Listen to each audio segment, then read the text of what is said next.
Food টিপসে তোমাদের সবাইকে welcome. কেমন আছো সবাই? আশা করি সবাই খুব ভালো আছো। আজকে ভাবলাম তোমাদের সাথে মাছের তেলের একটা রেসিপি শেয়ার করি, আমার পছন্দের একটা রেসিপি। তো চলো ঝটপট দেখে নিই। তো এই মাছের তেলের মধ্যে আমি নুন হলুদ মাখিয়ে নিয়েছি। তো মাছের তেলে নুন হলুদ মাখিয়ে নিয়ে আমি এর মধ্যে একটুখানি চালের গুঁড়ো দিয়ে দিচ্ছি। হ্যাঁ, ঠিকই শুনেছো, চালের গুঁড়ি।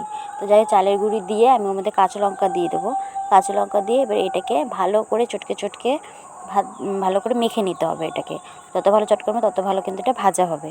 তো যাই হোক, এটাকে আমি ভালো করে চটকে চটকে মেখে নিচ্ছি। এরপরে মাখানো হয়ে গেলে আমি কড়ার মধ্যে যেরকম বেসিক্যালি হয়, কড়ার মধ্যে আমি তেল দিয়ে দেবো। তেল দিয়ে তেলটা গরম হয়ে আসলে আমি এর মধ্যে কড়াটাকে ভালো করে, তেলটা যাতে মাখানো হয়ে যায়, আমি কড়াটাকে একটু নাড়াচাড়া করে নেবো। নাড়াচাড়া করে আমি কড়ার মধ্যে দিয়ে দেবো মাছের তেলটাকে।